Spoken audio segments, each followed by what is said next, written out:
Welcome to the Dire Wolf Show, where we believe that America is exceptional and that our constitutional rights should never be infringed. I am Dire Wolf. On our show, we bring you the truth and debunk fake news. If you love laughing at the insanity of the regressive left, sit back and relax. Boy, do I have a show for you.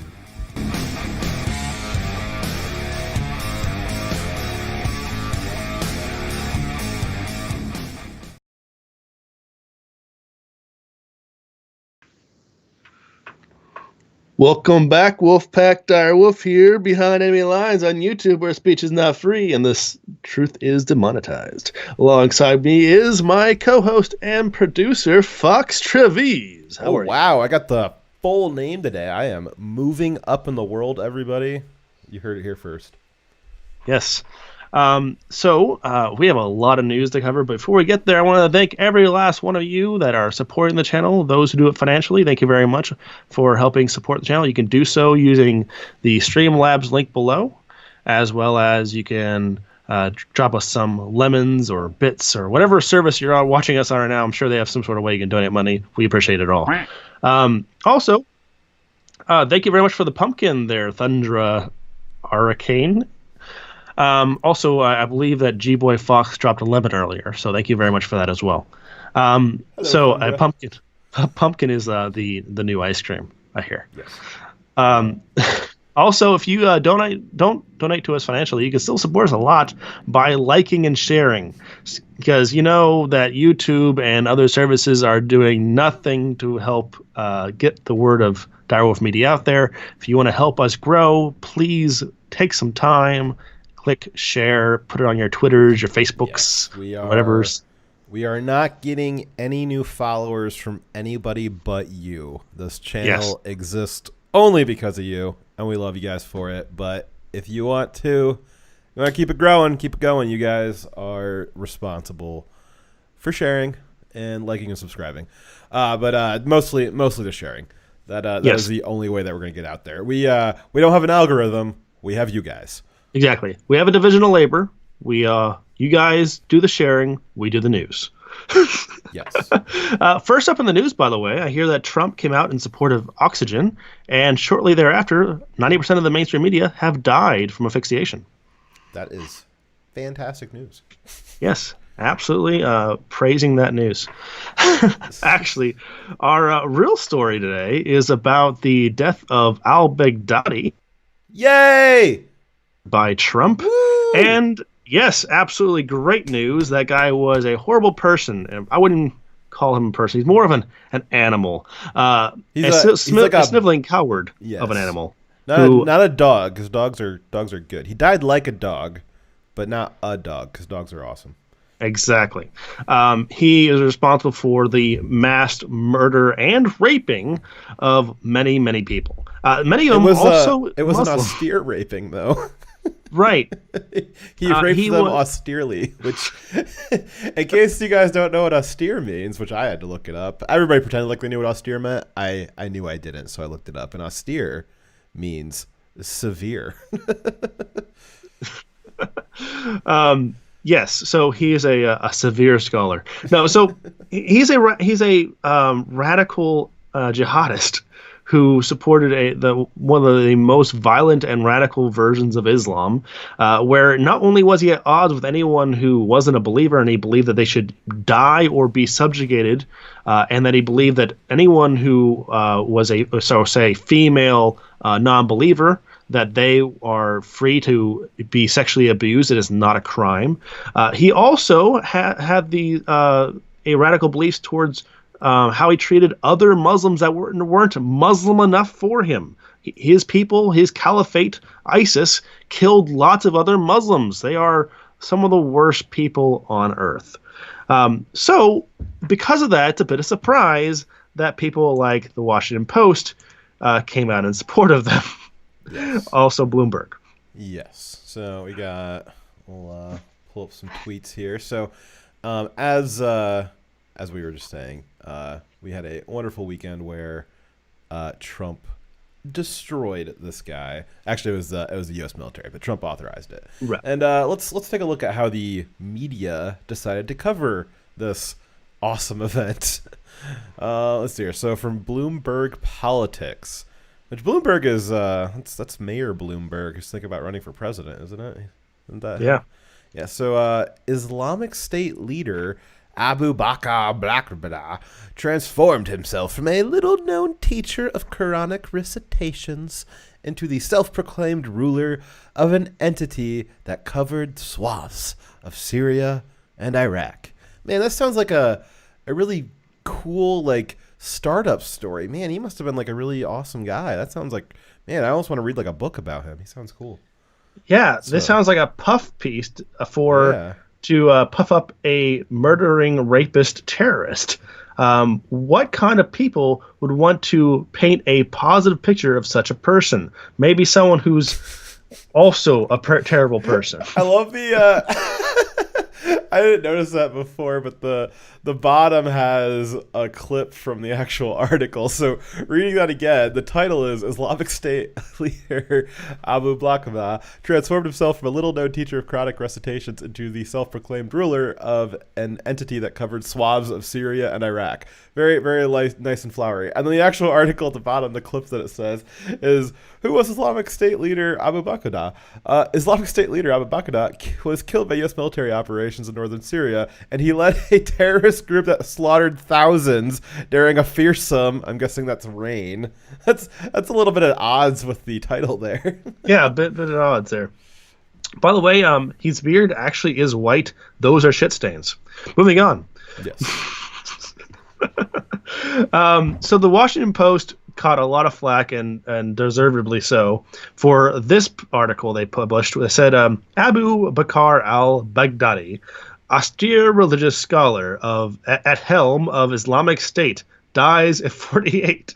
What a way to describe such a terrible person. Yes. Who wanted the violent death of all of the people in the West. Millions of people he wanted dead. Or subjugated under very, very strict Islamic law, Sharia law.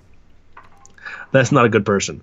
Now, however, unlike Bloomberg, the article was also flowery in the body of the article, where it described him as being a scholar who cared more about studying religion and walking, and going for long walks, and to consider philosophy, and cared very little bit about the actual going-ons of war. Were those long walks on the beach? And all you can talk about is money and fairy tales of eternal economic growth. How dare you? Here, Talbot Linux. There we go. All right, I can sort of read. You mean he wasn't just an austere scholar and generally interesting guy to security agencies that loved doing things with kids? Just kidding. Also, thank you for Neon for the lemon. Yes. Very much appreciated. Thank you guys very much. So, yeah, the article was actually very complimentary of him and did not discuss how he directly ordered the killings of thousands of people and the violent abuse of the people. So just keep in mind, ISIS not only slaughtered people, they also would hold people's families captive and make them also fight against Western soldiers, like American soldiers, but taking farmers that cared very little a bit about the caliphate and forced them to fire mortars at American bases. When people call ISIS a death cult, they're really not kidding. There was a massive fascination with not just killing, but also torturing and enslavement of people to do things they wanted. It was a lot worse than just killing people. That's pretty bad on its own, but they had this real fascination with torturing people and forcing them to do stuff. Yes. Neon also said something very true. They loved death more than they loved life. Death was something that is deeply embedded in the culture down there in general, and these people just really, really, what's the word? It's something that they've internalized. They've internalized. Thank you. They don't care about their lives because they think that their purpose is to fighting against unbelievers. Yeah. Dying is their goal. Which which as you're describing what it is that their goal was, I want to. There was a lot of flack sent off at the Washington Post for this headline, and we're going to go through some of that more and more here in a bit. But I want to kind of be a little contrarian here and say that I actually kind of find this headline to be very appropriate. I think that Washington Post and Bloomberg have some of the most accurate headlines from that day, and that is because they correctly identified this fuckhole as someone who strictly studied Islam. Now, it might have been an accident that they actually admitted that the leader of the worst, the currently worst terrorist organization in the world, that they recognized that he was in fact a studier of Islam. That could have been an accident. But it does beg the question, we've been told for years that terrorism has nothing to do with Islam. And then the terrorists putting the word Islam into their name kind of messed up that narrative a little bit. Mm-hmm. But maybe that does imply that they did have some connection to Islam. Maybe the fact that their leader of a prolific death cult was a austere religious scholar, which a slight translation of that would mean a very strict adherent to Islam. Islam is the religion in that is referring to. So he's a very strict studier of Islam. Maybe the terrorism does have something to do with Islam. Maybe that's something that the media should investigate. I think there's only two groups of people who say that Islam is a religion of peace. People who have never read the Quran or the Hadiths or the Shuras, or someone who's lying to you. Yes. We have done several videos on what the Quran and the Shuras and the Hadiths actually say. And it's very clear that what ISIS is doing is the purest form of Islam. Yes. And like I said, the titles that the Washington Post and Bloomberg put out there, those were obviously meant to I don't even know what they're obviously meant to do, but they were highly accurate in identifying him as a massive, very strict adherent to Islam, and that what he did is where that leads to. If you strictly adhere to Islam, you are led down a path that makes you the leader of a death cult. And so I think that calling out these headlines the way that the right has for the last few days, while it was funny, I think it was a missed opportunity here, and I understand why it was missed. But at the minimum now, it is now at least 100% mainstream to say that Islam has something to do with terror. And if your liberal friends want to say that you're a racist for saying that, just remind them to update their NPC scripts and tell them that you're not a racist. You are a Washington Post subscriber. Exactly. So the Washington Post literally published a puff piece, trying to make al-Baghdadi look like he had some redeeming qualities and not focusing on what he really was. Do you think that when they were looking for those redeeming qualities, do you think that they interviewed the Christians burning in cages or the gays falling off of rooftops? I'm sure on the way down there are very short interviews for those gays. But they ended with a bang. So if their support for the terrorist group's leader was in any question, it was removed when the Washington Post's very own Max Boot tweeted out this, saying that Trump was wrong to call Baghdadi a coward. Because if you remember correctly, Trump called him a sniveling coward who cried like a... What did he cry like? Who was crying before he died. He was crying like a coward, and then he died like a dog. Something like that. Yes. I think if Trump thought he could get it, I heard you say the word. I think if Trump thought he could have gotten away with it, I think he would have said cuck. But I don't think he thought he could get away with saying that. I know he didn't actually say that, but we all know that. We saw the subtext. Yes, we can see between the lines. We know. Anyway, so he says, Max Boot said, Trump could not have heard whimpering and crying because there is no audio.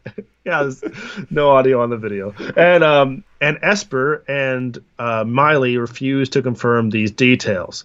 The assertion that Baghdadi died as a coward was contradicted by the fact that rather than be captured, he blew himself up. Really? Do you think that committing suicide rather than facing the consequences of your actions is not cowardly? No, that is the cowardly option. Ending yourself because you don't want to be taken by the enemy is the cowardly option. He's bought into that's the Islamic narrative, is that blowing yourself up is brave. That's how they get the guys to do it. They strap him up with a vest and tell him, hey, you're the brave one. Like, I'm the coward staying back here. Like, I can't wait for you to go. They say it's brave to go kill the enemy and yourself. He killed his own family members, his own, was it nephews? Yeah. Right? So I guess even by Islamic standards, he wasn't. Yeah. By Islamic standards, he was a coward who blew himself up, only harming him and his own family, not harming any American soldiers, and only, kind of grazing a military dog. Well, no, he didn't even graze the dog. The actual the report on what the dog got injured by was after the explosion. The dog was walking back and he brushed up against some high voltage lines that had fallen down, and so he got a little shock.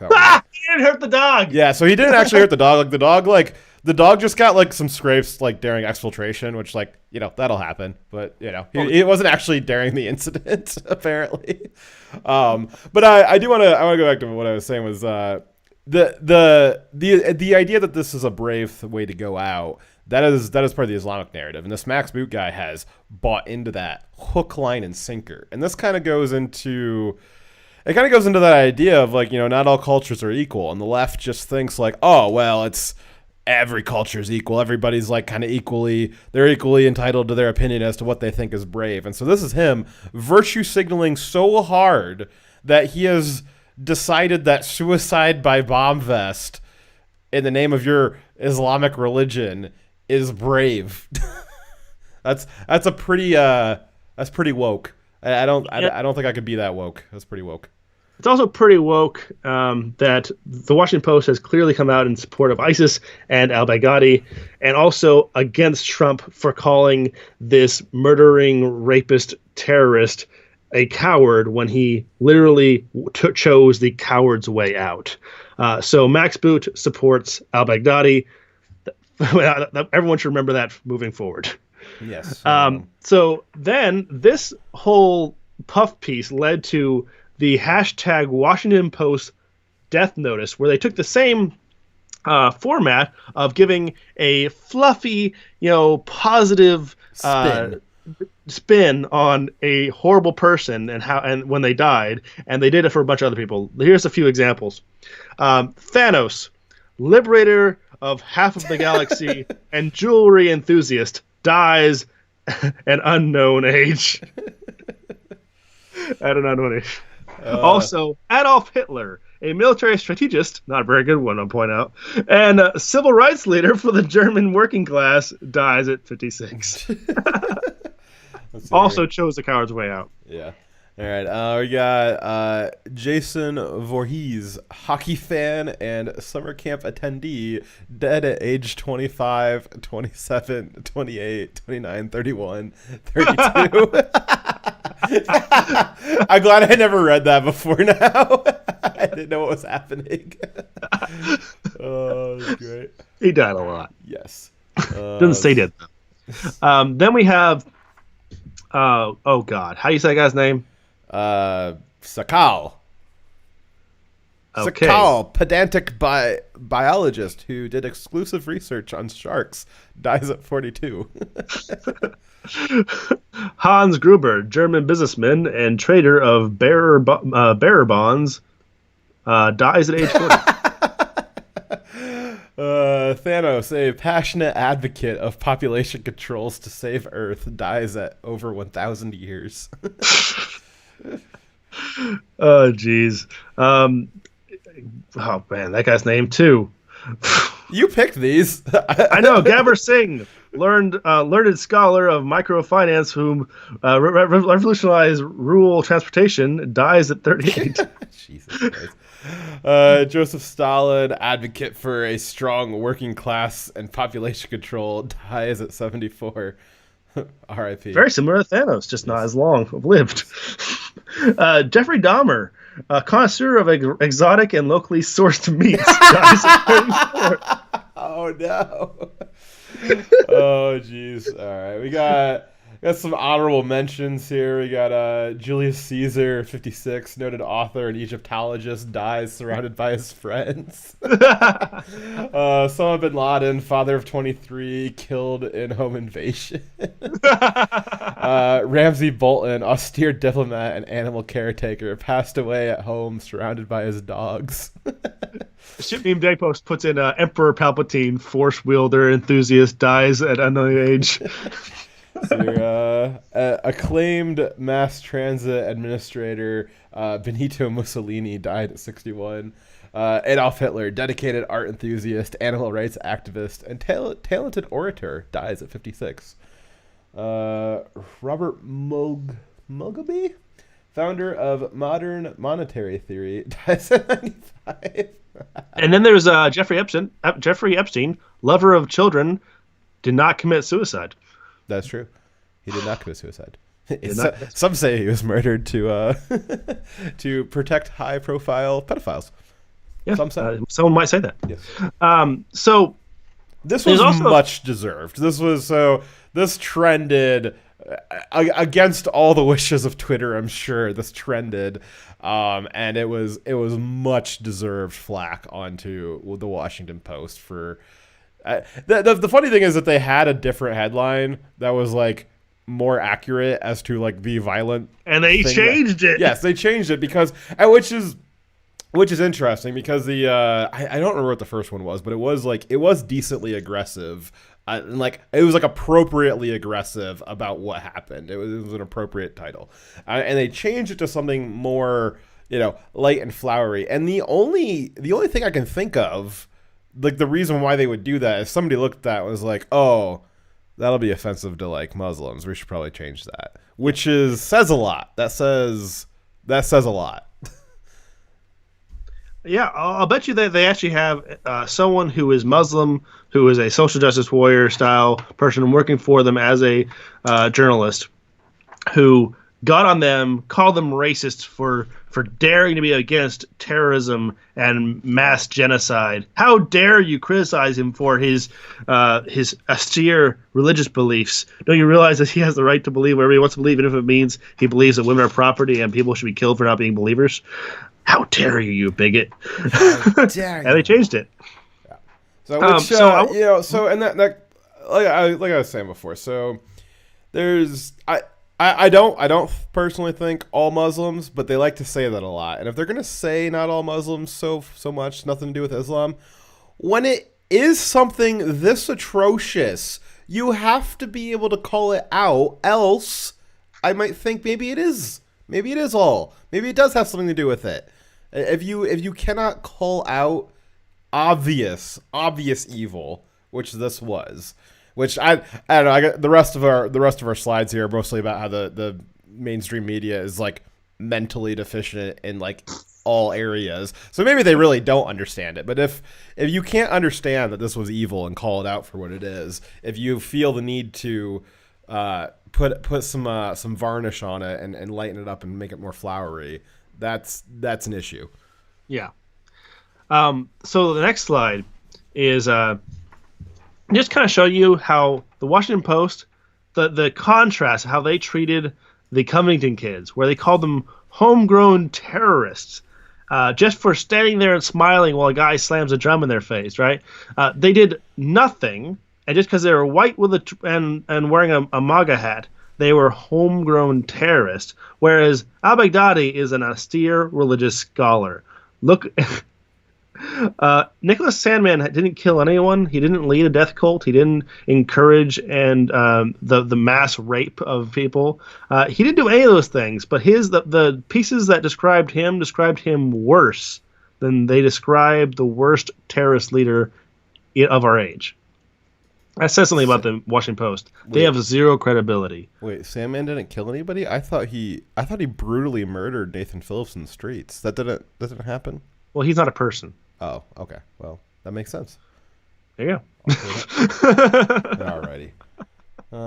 What's our next slide here?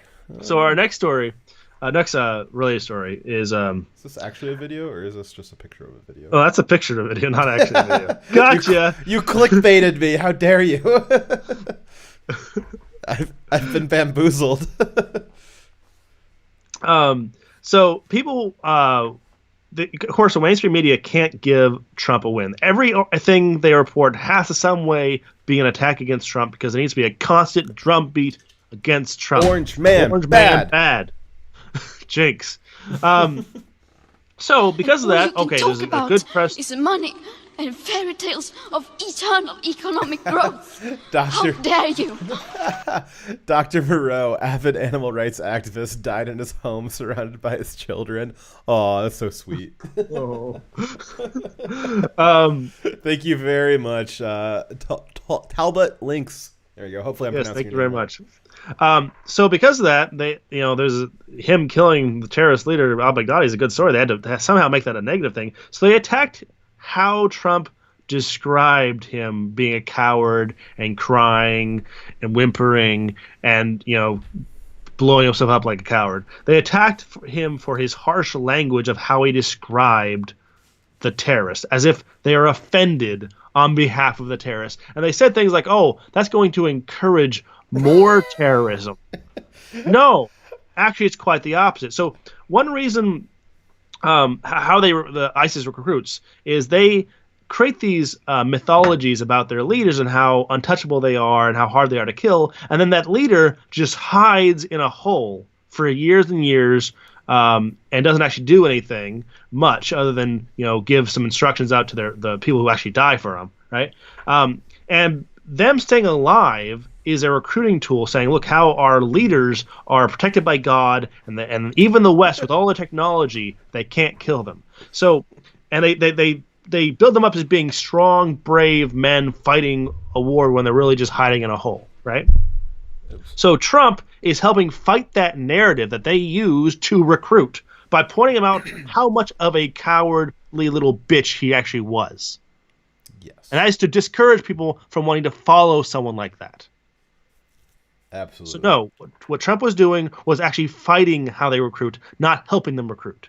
The average Muslim is not going to be offended by him describing, if they believe Muslims aren't all violent terrorists, and the average Muslim wouldn't be offended by him describing a terrorist that way. And that goes back to, once again, what I said, which is if not all, why not call it out when it's obviously evil? I can only imagine that the mainstream, and this is mainstream media across the board. I mean, this was every single outlet had something to the effect of negative Trump for going after him, positive on the terrorists. I mean, there's no other way to say it, is he was a terrorist.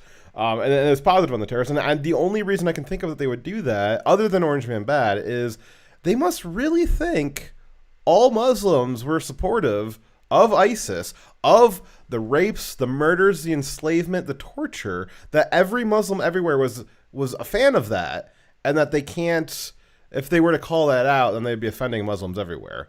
Yeah, I find it funny that they are totally fine with calling half the country that voted for Trump Nazis and white supremacists and also homegrown terrorists just for having a political ideology that they disagree with, but that isn't actually advocating for violence and rape. But then they are scared to offend an actual mass murdering terrorist. And they are afraid that's going to offend other Muslims, which means that they think that other Muslims think the same way or associate with this man. They are showing their cards that they think that, yes, all Muslims is what they really think, yes, even if they won't say it. So there's two sides to this. The one side is obviously the Orange Man Bad, and then the other side is what we've just been talking about, where they do think that all Muslims would be offended by them being aggressive towards the terrorist ones. So what do you think is worse? Do you think it's worse that part of it is that they really do think that they need to be kind, have a kind outlook on the worst of Islam just because I think the best of Islam still likes that stuff? Or do you think it's worse that they're willing to sell out themselves, their their talent to write positive things about something so evil when they know it's evil, and they're only doing that because Orange Man bad. Which one is worse? Actively supporting evil and knowing you're doing it, or supporting evil because you think that's, I guess, the popular thing to do? They're both pretty bad, I think. But yeah, which do you think?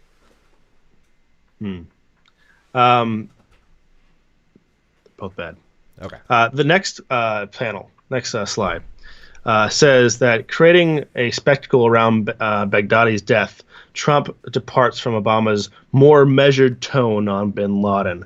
First off, I don't fucking care how Obama addressed whether, if he was harsh like this or not. Obama's not like Trump. Trump is a harsh person who is rude and doesn't follow decorum. That's why people like him in a lot of cases. I don't care. In this case, he's saying things that are true, and he's saying it for a reason. Just because you don't like that he's using harsh language to describe a murdering terrorist, I don't care if it hurts your feels. He's doing the right thing. Those people should be condemned. You should be full-throated, without any trepidation, be willing to condemn violent, radical jihadists and terrorists of any kind. They're going out and killing people. You should be joining the bandwagon and attacking him too. People like that should be ridiculed, so no one should want to be like them.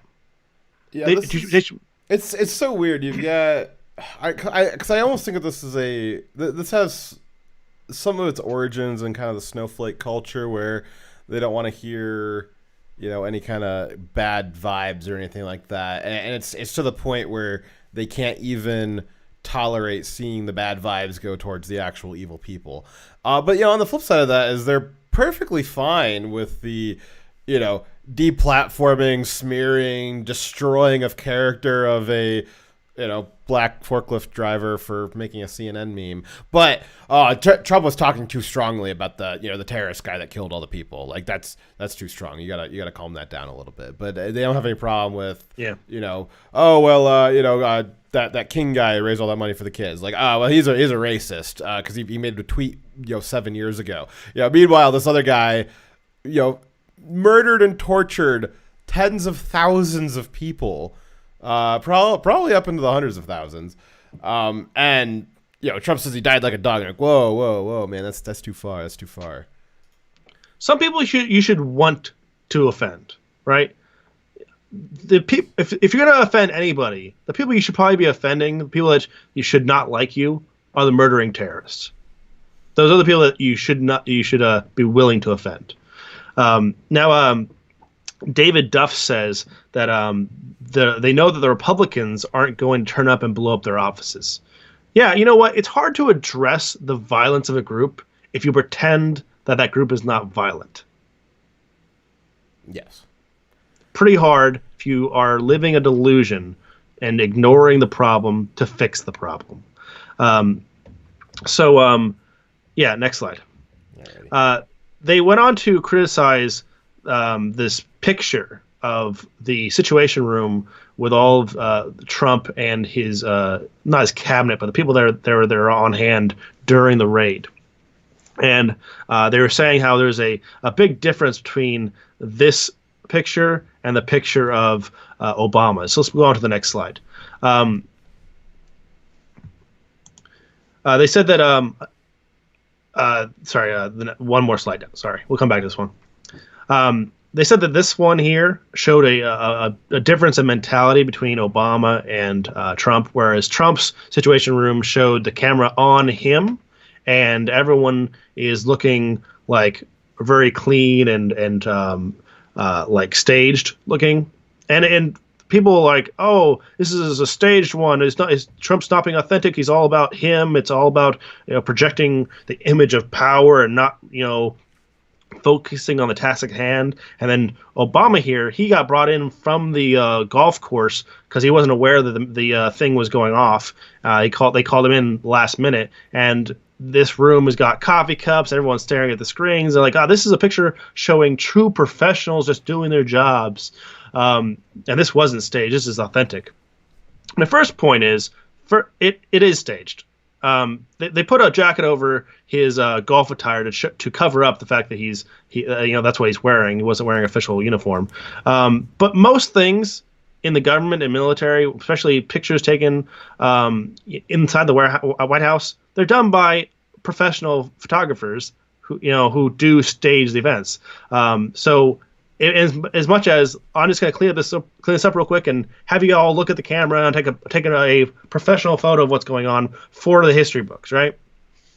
It's not being staged in that way is not a wrong thing. It's not a strange thing.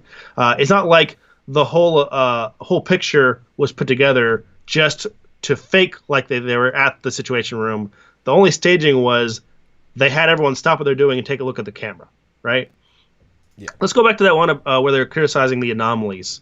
So, along with the criticizing of looking staged, so they're looking at the camera, they also suggested that this picture may not have been of the Situation Room during the actual raid. And the arguments for this are pretty dumb. They're saying that the picture's metadata showed that it was taken... Before we get into the reasons of why they think that, I just want to point out first, so what? So what? What if it wasn't? What if this was not a picture of the Situation Room at that time? What if it wasn't? It wouldn't matter to me. Yeah, exactly. It's anything. It's a nitpicky anything that they cannot get over. They spin it up. So this is kind of the trick that they play. Is it's really easy to see it with this one. It's a complete nothing issue. Even the worst case scenario is they took this picture 3 years ago when Trump first got into office and were like, well, we just want to have it ready to go in case something that might be in a Situation Room is ready to go. And this is a years old picture. Worst case scenario. Completely fake, fabricated, has nothing to do with the event whatsoever. So what? It doesn't affect anything that happened. It has no impact on the way that raid went down or what the consequences long term of it was going to be. There was nothing. And they picked up on this thing that is not a thing. And they talked about it so much with so much fervor in their voice. They got all excited about it, telling you.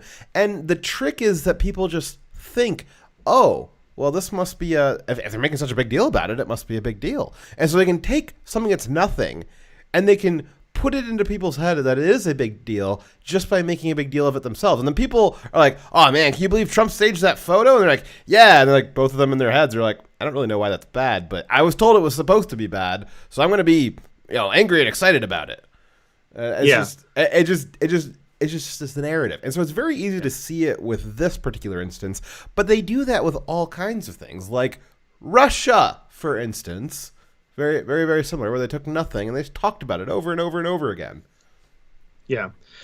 Again, I can't overstate how this is not important, but it is an example of how in every story they have to find something they can attack Trump for. And to the point where they start searching and they're just pulling up straws and they're still reporting on it anyway. So they somehow got in their mind that the raid happened at 3:30 or around that time, and that the metadata in this for the picture said 1705, I believe, which is 5:05, and that this picture was taken later in the day, not during the raid. And if that was the case, so if you take the time, it's supposed to be the raid happened at 3:30, and they end up taking the picture at 5:05. Well, the raid was 2 hours, and then they had to travel back, so they weren't safe yet, even at the 2 hour mark. So that's still within the range, right? Yeah. So even in this made up scenario that he made it at the time that he tweeted this out, he says that as reported took place at 3:30 p.m. There was no reports of it taking place at 3:30 p.m. There's nowhere that he got that time from.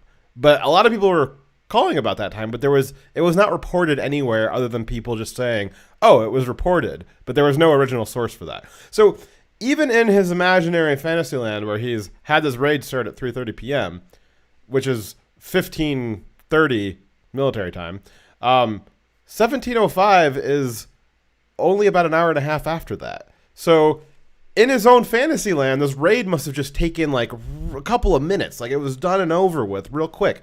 And so he wants to make it like this, oh, it's this thing. It took place at this radically different time.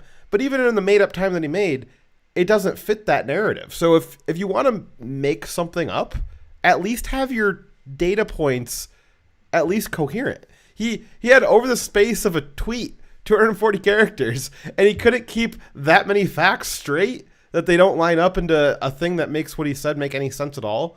I mean, if you were to tell me, oh, this thing took place, there was an event, like let's say there was a family reunion. The family reunion started at 3:30. This photo took place at 5:05. It couldn't possibly have been from that family reunion. Who thinks like that? I don't know. But what actually happened, the actual timeline, was that Trump arrived back at the White House from playing golf at 4:30 p.m. local time at the White House, and that's 10:30 p.m. in Syria. After then they got around the table at 5 o'clock, ready for the event, ready for the raid. The raid didn't happen until 15 minutes later. They didn't leave. The aircraft didn't leave the ground until 15 minutes later than 5 o'clock, which means at 5:05 they were waiting for the mission to start. What a perfect time for pictures. Yes, a great time for them to be, having just arrived there, to have nothing they're doing at that moment. Great time to take a picture. Wonderful. This is a nothing burger. Absolutely nothing, but they try to make a big story about it and try to claim it was further evidence of Trump being dishonest. Well, I want to point out again that this was as manufactured as it gets. Again, the time, the 3:30 time, there was nowhere that he got that from. And then he's citing that the IPTC data, which I'm guessing that's the metadata from, I don't know why I didn't say metadata, that's what everybody knows it as, was that the metadata said that it was at 1705. Well, where did he pull that metadata from? Are we supposed to believe that he has access to the original file from the actual camera that took the picture? Because if he doesn't have access to that original file, then that metadata as to when the file was created, that could have come from when the photographer downloaded it to their computer, and their computer importing it might have reset the file creation time. It might have happened when he touched it up in Photoshop, and it might have reset the file creation time then when he did a save as. It could have been when it got uploaded to Twitter or whatever social media that it was on. That social media will usually recompress it and make it into a new file, giving it a brand new file creation date. And then when you download it, typically when you download a picture off of Twitter, it gives it a new file creation date when it gets back to your computer. So where is he getting this time from? If he was looking at some kind of metadata from the original picture, all he had to do was upload a screenshot of that metadata to back up his story. He has plenty of extra characters there. He could have also linked to his as reported source that it was at 3:30 p.m. He could have fit that all in the 280 characters of his tweet. But that just shows that this thing fell apart so quickly. It's such nothing, and they talked about it for so long. Yeah, and even then, how do you even know that the camera time was set correctly? Right? Yes. Even though the time shows that his whole theory was stupid in the first place, it was taken at the right time. Even but with his own evaluation of the metadata, even that is correct. The actual time it was uploaded, it was actually taken. Yeah. But we don't know what the actual time was taken. It could have been taken a year ago, like you said. You don't know. Yeah. Maybe that's just the new file. Yeah. So worst case scenario for our side is it doesn't fucking matter at all. It's not a big deal at all. No one cares. It absolutely has no impact to it whatsoever. Best case scenario for them, for their conspiracy theory, the best case scenario is that it still doesn't work because even the facts that they made up do not line up with what they are trying to say that they line up for. Yeah, this guy's really living up to that blue check mark. Yeah. So occasionally the media, the military media come by public affairs and come take pictures, right, of what we're doing. And we don't just work and they take a picture of us doing our daily job because we don't want them to getting in the way. So we'll stage something so that they can see, what we work on, right? We don't have them take pictures of what we're actually doing.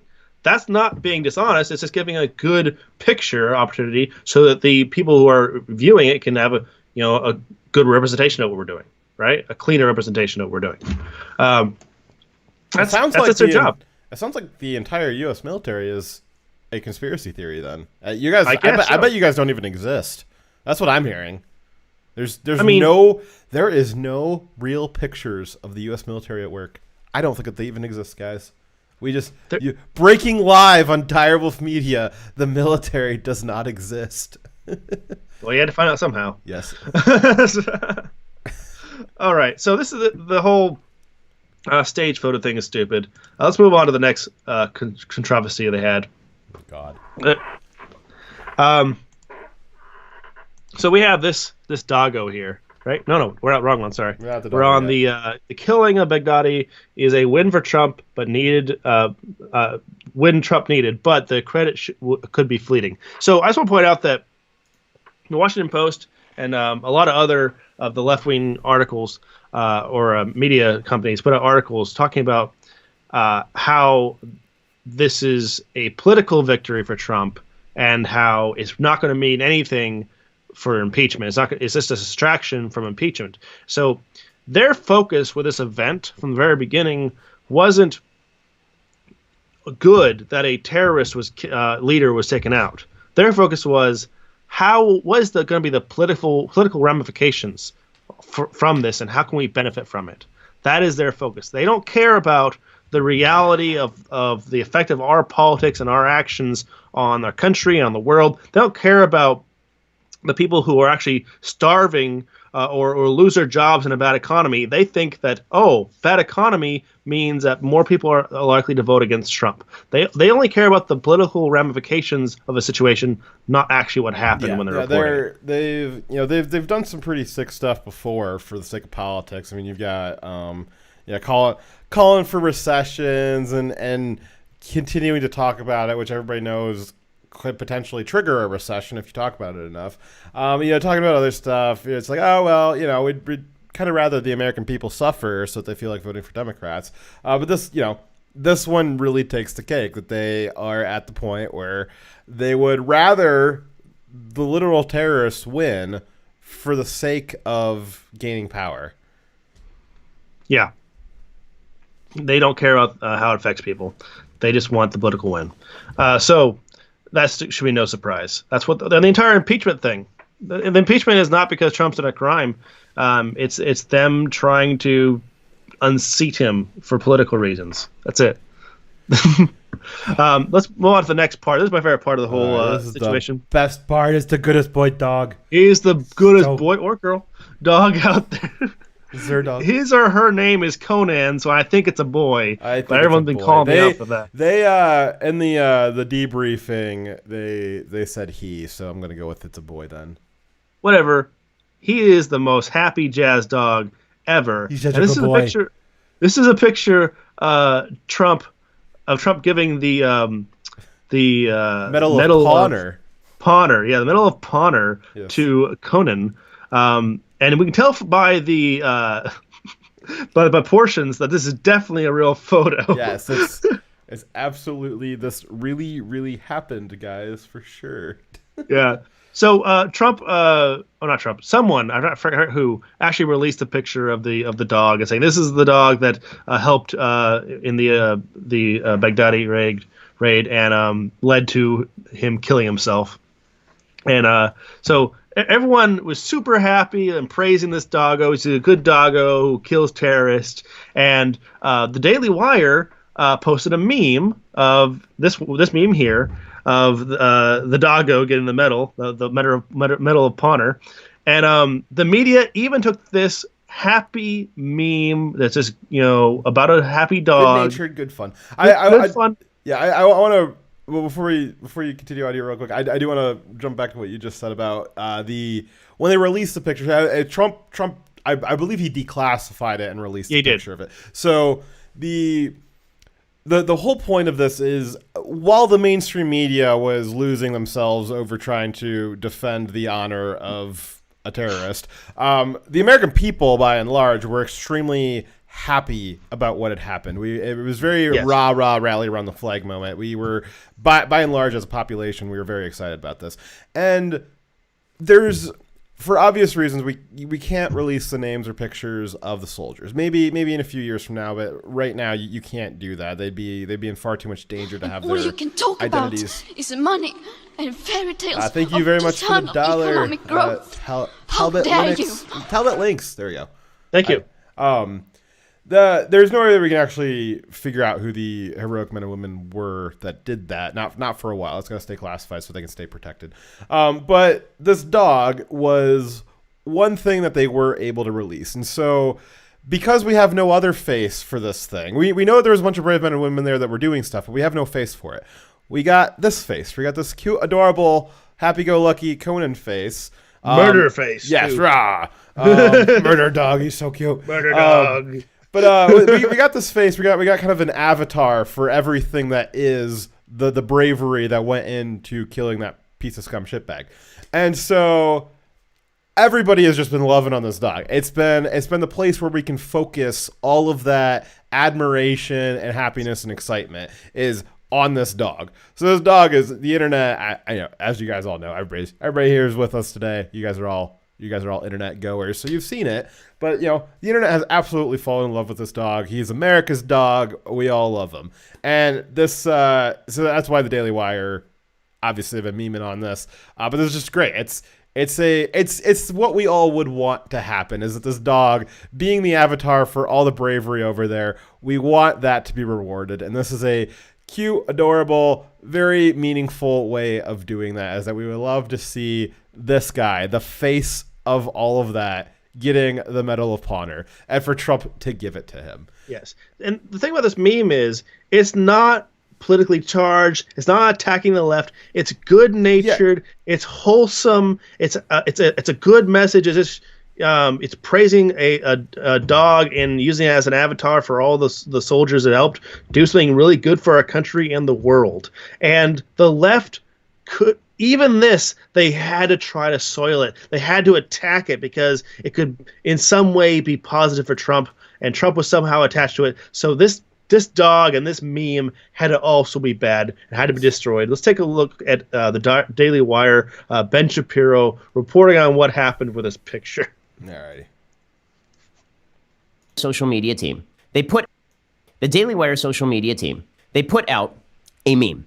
And the meme was a picture of President Trump awarding the Medal of Honor to the dog. Obviously photoshopped. It has our watermark in the bottom right-hand corner of the picture. Okay, nobody's trying to hide the ball here. This is just a cute little tribute to a very good doggy. Okay, so President Trump then tweets out, American hero. But no, our intrepid media are on the case. The Washington Post and the New York Times and USA Today and pretty much everybody else covers this as though it's actual news and as though it's a scandal. Okay, their headline is, Trump tweets faked photo of hero dog getting a medal. Faked photo? Do you not even meme, bro? Okay, the New York Times reports it this way. President Trump on Wednesday shared an altered photograph of himself placing a medal around the neck of the dog injured in the raid last weekend that led to the death of Abu Bakr al-Baghdadi, the Islamic State's leader. Fake news. It's bad information. President Trump trying to seed the ground that he likes a dog that was involved in the killing of Abu Bakr al-Baghdadi. Wow. I mean, what a get. This is your big story, you idiots. Okay, and then they continue along the image, which bears a watermark for a social media account for the conservative news site The Daily Wire, appeared to be an altered version of a 2017 Associated Press photograph. In the original, Mr. Trump is seen awarding a Medal of Honor to James McLaughlin, a retired Army medic who is credited with saving the lives of 10 men during the war in Vietnam. In a phone interview on Wednesday, McLaughlin, 73, who had not seen the image before a reporter sent it to him, said that he interpreted it as Mr. Trump recognizing the dog's heroism. He certainly was not offended and laughed when he compared the two images. Of course, because McLaughlin is a normal human being, you stupid tools. Reporter at the Washington Post. The headline says, Trump tweeted a photo of a Medal of Honor recipient who was edited out and replaced by a dog. It says a White House spokesman declined to comment. McLaughlin, 73, could not be reached for comment. Well, actually, he could by the New York Times. He just didn't respond to you. And then Jeremy Boring, the chief operating officer at the Daily Wire, dismissed emailed questions about whether the altered photo originated from his publication. Okay, first of all, number one, our watermarks on it. It's like right there. That the way that's reported sounds like we at the Daily Wire, we were so scared of the question, we refused to answer the question as to whether the altered photo originated from our publication. Here's how the actual exchange went. Alex Horton emailed our social media team. He said, hello, I'm with the Washington Post, and I wanted to get confirmation this photo originated with you. And if you digitally removed Medal of Honor recipient James McLaughlin and replaced him with a dog. And Jeremy responded the way that any normal human being would respond. He wrote back, Alex, on the record, you've got to be effing joking. Please quote me on that. Thanks.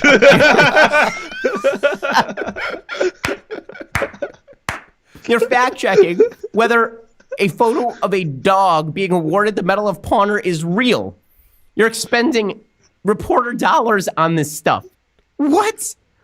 And then it was reported by the Washington Post as Jeremy dismissed emailed questions about whether... No, he didn't dismiss emailed questions. He dismissed your stupid question. He dismissed you.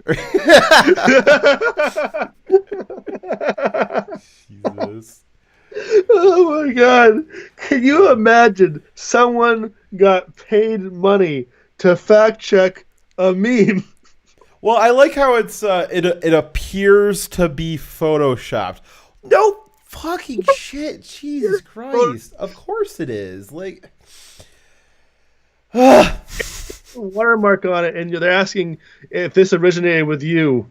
Yeah, that's why we marked it. We want to take credit for that. Yeah, I mean, you got two major news outlets doing full-length pieces on this, doing interviews, trying to get to the bottom of whether or not this was a doctored photo.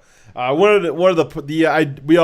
do encourage you guys to go watch the full clip of the Daily Wire. That was only a small snippet of it. There's about another 8 minutes of it that didn't quite make it into the supercut. But yeah, part of the article that was written from the New York Times was that they were trying to make it seem like Trump had wanted this to seem like Trump retweeted this because he wanted it to seem real, and that somebody had actually reported, and Jim Acosta said something similar, which we've got up on the screen right now. Somebody had reported that there was no such canine events at the White House scheduled that day.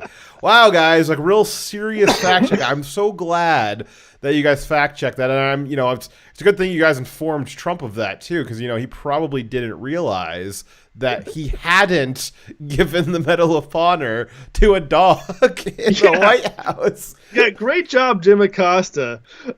We really didn't know that a White House official has told them that the dog is not at the White House. Yes. Thank you for that. We couldn't tell that it was actually photoshopped in. You guys would have had to put him on a spy jet to airdrop him at the White House to get him from Syria to the White House that quickly. Obviously he was not there. He was still in country. Jesus.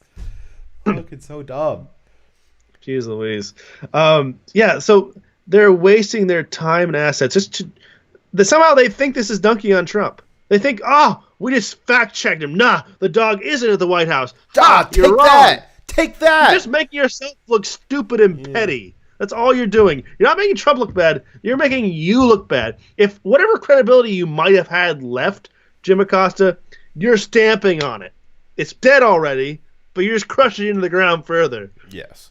But the supreme irony of this is, after they made a big deal about how this meme wasn't real, like anyone had that in question, now Trump has actually invited the dog Conan to the White House. It's so perfect because the meme, the reason why it was a meme is because it's what we all wanted to happen in our heart. It was this captures the idea of what it is that we'd love to see happen, and that is that we want to give recognition for a good boy, job well done. We wanted to see that recognition given, and we knew it wasn't really going to happen. But this meme was satisfying because it embodied that idea. And I know the left doesn't understand memes, but that's what a meme does. It embodies this idea, and the idea that it embodied was, again, all of America loving this dog, and we don't have anywhere else to pour our admiration and respect for all the brave men and women that were part of that operation except for this dog.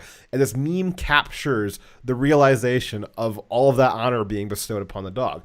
It was still not real, but it captures the idea of that. And because the media has to be so just brain dead, just absolutely humorless dolts, unable to comprehend English or idioms or allusions or metaphors or anything. These guys are supposed to be like Harvard educated in like literature and writing and rhetoric, and they cannot for the life of them comprehend even the tiniest rhetorical devices. They have no idea what a metaphor is. They've never heard of being hyperbolic. And we're supposed to believe that these guys are, they're our superiors. They're much smarter than you could ever possibly hope to be because, they're in Washington and New York writing stories and you're not.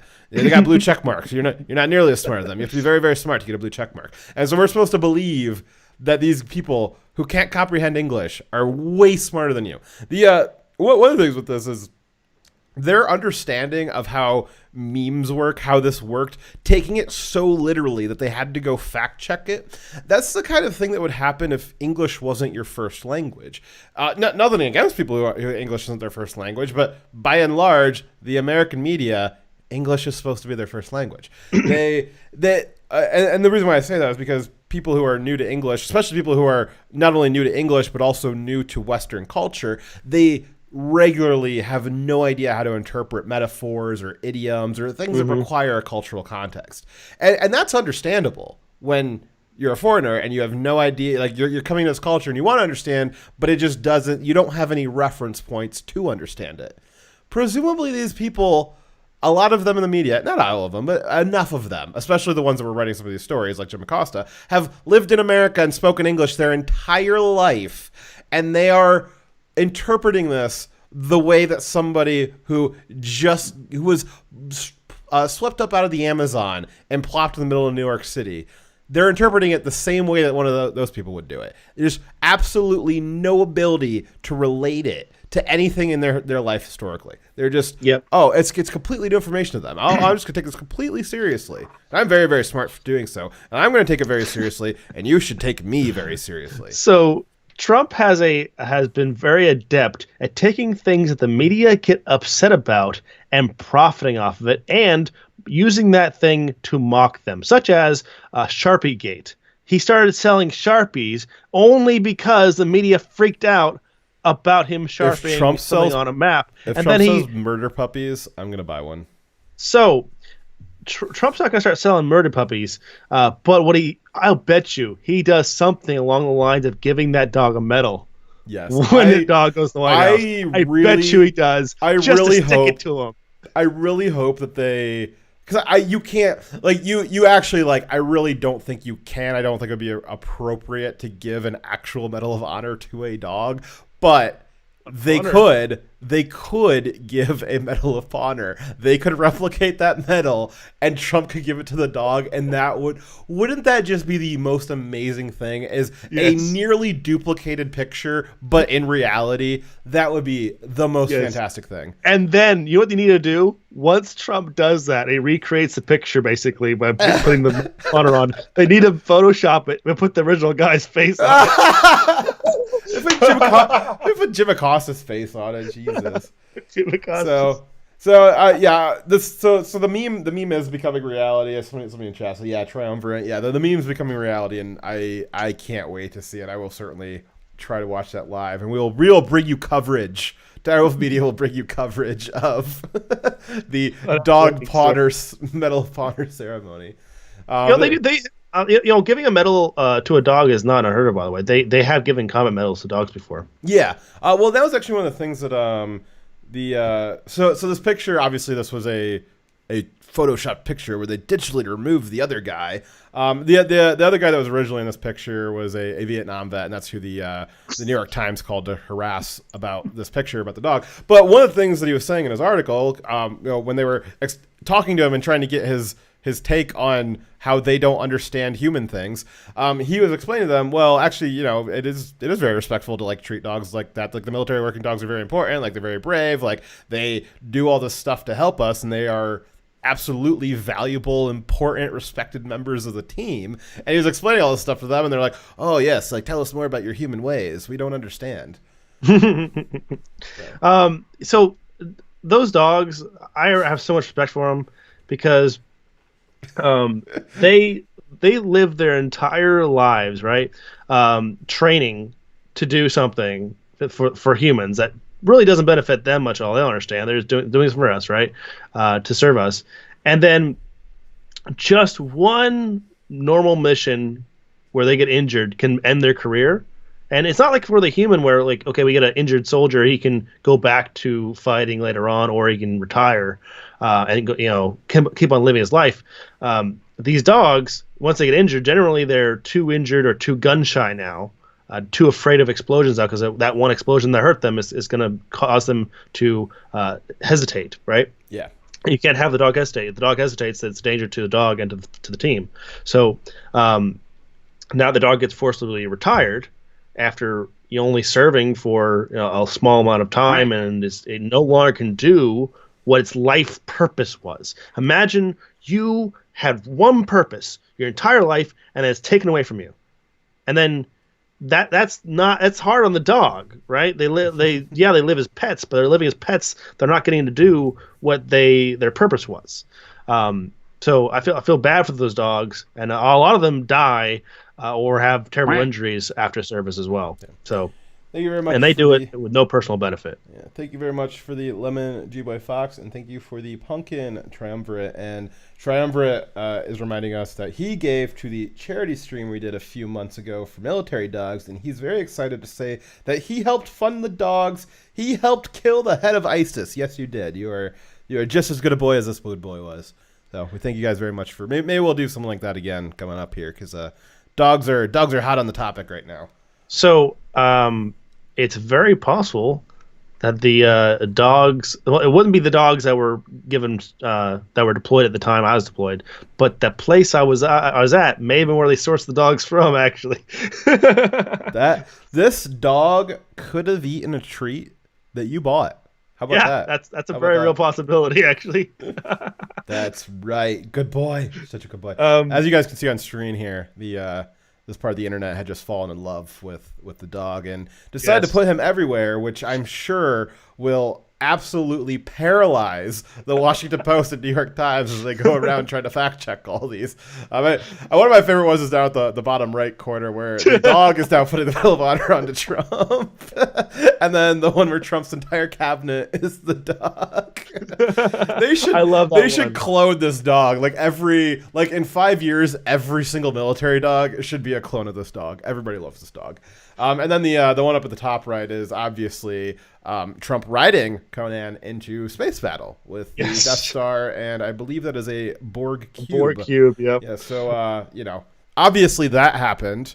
I believe the Babylon Bee put that out. Yeah, so I wonder if they're going to hunt down and fact check all these pictures and ask, did you Photoshop Conan the dog putting a medal around Trump?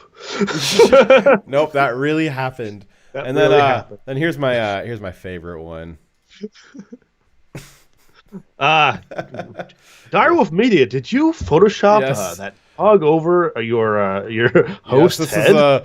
This is Direwolf revealed. Direwolf has actually been Conan the whole time. Yep. Pretty special. Yep. Yes, Conan is in the Space Force, and he is the very first space cruiser that Trump is riding into battle himself. So we thank him very much for his service in space as well. Yes, Dyer's a good boy. Good boy, Dyer. Such a good boy. Oh my God. So when the media tells you to take them seriously on things like Russia, Ukraine, impeachment, literally anything, just remember this. Just remember that these are the people that fact checked whether or not Conan the dog was photoshopped into a picture. Whether or not he got the Medal of Honor from Trump. Yeah. Jesus Christ. Jeez Louise. So next slide, please. So next one we have is this one's not a video either. No, this is not a video. It's just a picture of a video. So there's an article that says everyone loves the war dog in the Baghdadi raid, but the dog's predecessors used to be killed. Oh. They had to take this positive story about everyone pouring out love on this dog and then try to find a negative narrative to make about it. And they like, well, this dog is great, but dogs also used to die. Yeah, so we were talking about this earlier, Dara. So you were saying that the before like the last couple decades when they trained the military dogs, like obviously very aggressive, like they were trained to bite and like get the bad guys, and they weren't necessarily conducive to being in a family home environment, and so there was not a. All you can talk about is money and fairy tales of eternal economic growth. How dare you? How dare you? I really love that Greta has her "How dare you" like just so perfectly encapsulates like how the entire left views everything in the world is just how dare you, just clutching their pearls and like borderline crying at everything that ever happened. So here, Talbot Links. There we go. I got Linux on the brain. Talbot Links says, wouldn't be the first animal to get a medal? And I kind of want to edit the dog tongue into the original pic to further muddy these waters. Most of my service buddies would laugh at it. Yeah, that was. I love the picture of the dog. The original here is the way Michael Knowles from the Daily Wire described it is that. This is a dog that chased down the bad guy, and he barked so hard that the bad guy decided to blow himself up rather than face this killing machine. And it's very, very clearly you can see it's a sleek killing machine, but he also has this goofy dog look where he's got his tongue lolling out. So he's just like the perfect military dog. He's just a goofy dog, but also a killing machine. Exactly. Get the bad guys. It's a happy dog. Yes. So happy. So. Yeah, getting back to the dogs used to be the predecessors to military working dogs used to get killed. It's actually a true story, but it's because they used to not let dog handlers and ex-military take on the dog's pets after their service is over. So when they got injured or when they got too old, they weren't able to be kept as pets because they actually still are dangerous, and that didn't change. Because once you teach a dog to not be scared to bite a human, when you teach them to do it as a game where it's what they do on a regular basis, they get used to biting humans, guess what's going to happen? They're going to bite humans. The handlers of military working dogs get bit all the time. So and then if you have a military working dog bite someone, even if it didn't like maul them, just bites a civilian, that's a loss. The dog's getting put down anyways, right? Yep. So they didn't want to take the risk of that. There's also bad press of having military working dogs biting people. So they chose to put them down a long while back, but they've changed that, and now they have people who are being trained on how to handle these dogs. They keep them away from kids. They don't bring them out in public around other people, but they still get to live their lives as pets, and they don't put them down anymore. Yeah, which is great, and it is sad that they were killed historically, but that, as you said, that doesn't happen anymore, and so it's an interesting point of historical information, but. If who do you know who wrote this? I got the article here, but I don't know who wrote this. I forget who. Sorry, probably the Washington Post because they write all the worst articles. But we'll just say it's the Washington Post. Anyways, if they wanted to do a article on investigating people that kill dogs, that's still ongoing. They had to look no further than PETA. That's still going on today. Yes, they could have done that. So while it is an interesting factoid that they used to kill military working dogs in the distant past, they don't do that anymore. So maybe focus on the current dogs that are being killed. Because no dogs should be killed. Yeah, and clearly them bringing up this information now is just to try to make a negative story when something happening in the past about the dog getting killed in the past has nothing to do with now or this story. Yeah. Right? Yeah.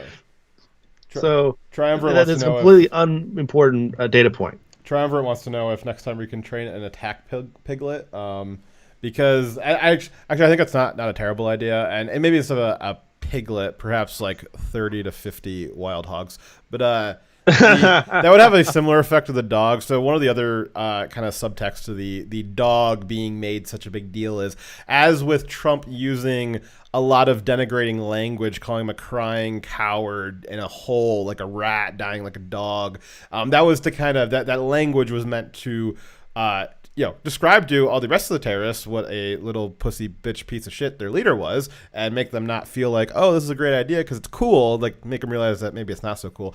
Islam also really, really hates dogs, and the specific sect of ISIS, they in particular even more so hate dogs. And we already know that they all don't like pigs anyways. So having a dog chase you down is like pretty bad in Islam's eyes, but having a pig's like just as bad. So I think that we should have a whole squadron of attack piglets and murder dogs to just run around out there and see what happens. Yeah. So the U.S. military likes to advertise that we have female soldiers and dogs because the people with that belief system are afraid to be killed by a female or a dog because one's unclean and one is for some reason an insult. You can't go to and the other one's a dog. Heaven.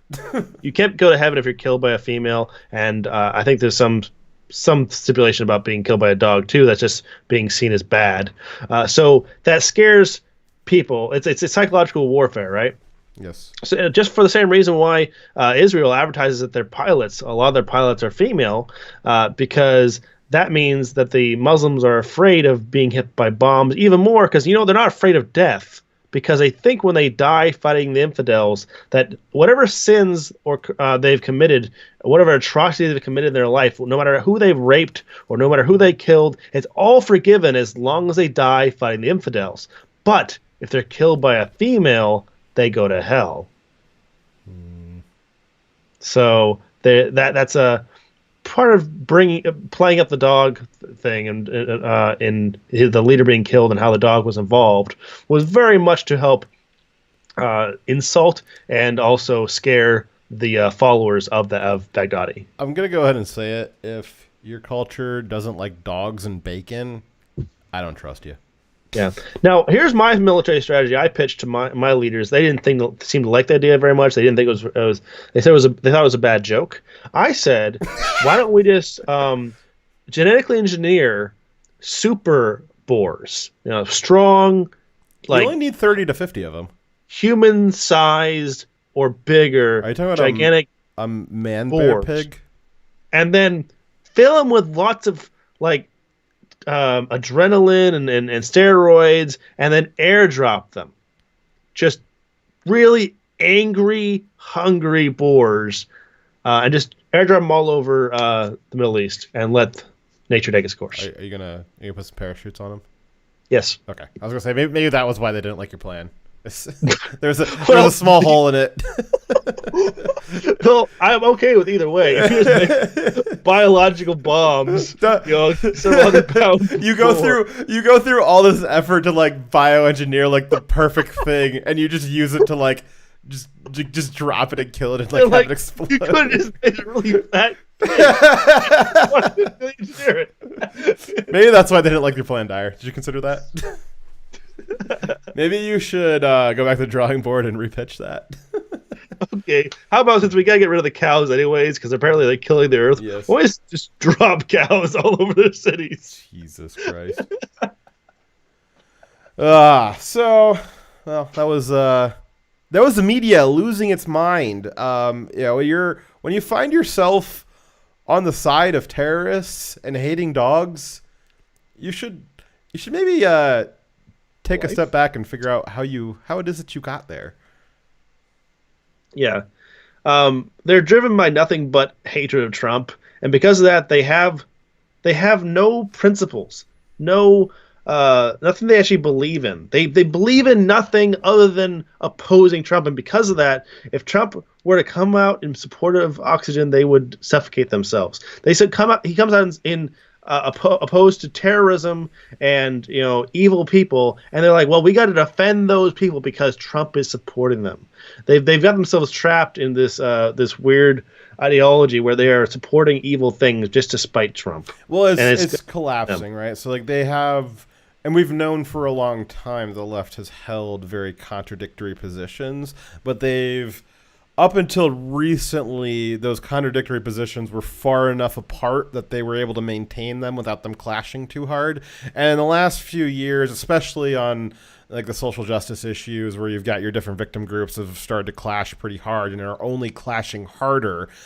We've had some of these other ideas about how cultures and foreign policy, how that sort of stuff works. Those are starting to butt up against reality. And this was a very prime example of how when their values are really, really tested, those contradictions come out very prominently and it breaks everything. And you end up with yourself being on the side of supporting terrorists and hating dogs. When your ideology is so broken that is where you find yourself, again, you need to take a step back and reevaluate yourself. But from us looking at it, it just reaffirms that their ideology has always been contradictory. And I don't know what the solution to that is. That's kind of the hard part of this. So we just went through this insanity of what the media has done with these non-issues, but they haven't learned. Like they didn't learn just because we're talking about it right now. Like they didn't learn from this. They're just gonna move on to the next thing tomorrow and next week, and they're gonna do this sort of stuff with things that aren't quite so obvious. Like it's very obvious that the dog was a big nothing burger. It's a little less obvious that the Ukraine transcript was a nothing burger. It's a little less obvious that the Steele dossier was a nothing burger. But if you kind of equate those two things, where it's obvious the dog was nothing, and they tried so hard to make it a thing. When you get something that's not quite so obvious, they're going to try just as hard to make it a thing that is against Trump. So again, remember if you guys are debating with your friends or whatever, or talking to your family or whatever, you got Thanksgiving's coming up. Actually, speaking of Thanksgiving, Dyer, we need to do a how-to Thanksgiving with your family. We should do one of those. But that'll be a few weeks. But if they're bringing some stuff up, just be like, are you guys talking about the same media, the same liberals that fact check the dog? Is that who you guys are talking about? Yeah, I think the big takeaway from the story, to wrap the story up, is to wrap up the whole media and how they praised al-Baghdadi, how they attacked Trump for being willing to call him out and use harsh language to describe a terrorist, to call him a coward, how they attacked a meme and overanalyze a meme and treat it as if it were serious. And what this all wraps up and means is, what you should remember is that Jeffrey Epstein was murdered to cover up for very powerful pedophiles. Yes. That's what it means. Absolutely. All right. Anyways, thank you very much for the coming along with us on this Dyer Discusses. Yep. We'll be seeing you guys on Saturdays for the weekly news recap. We have a lot of stories to cover. I hope to see all you guys there. Real quick before we go, it is Halloween, so I want to do I saw this dog had this awesome costume. I want to play this real quick. Ambulance. Let's see. River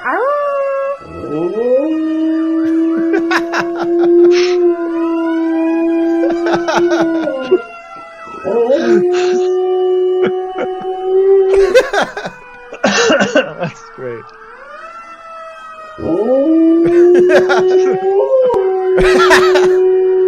All right, everybody enjoy that. All right. Happy Halloween, everybody. Thank you for watching this show. Thank you much for everybody who donated. We'll be doing a raffle on Saturday, which we got a lot of great stories on Saturday. So many stories. So we'll see you guys there. Thank you for coming. Dire Wolf out. And Shaviz signing off. Welcome to the Dire Wolf Show, where we believe that America is exceptional and that our constitutional rights should never be infringed. I am Dire Wolf. On our show, we bring you the truth and debunk fake news. If you love laughing at the insanity of the progressive left, sit back and relax. Put your Boy, do I gifts have a in the show chat. for I you. want to see some boobs.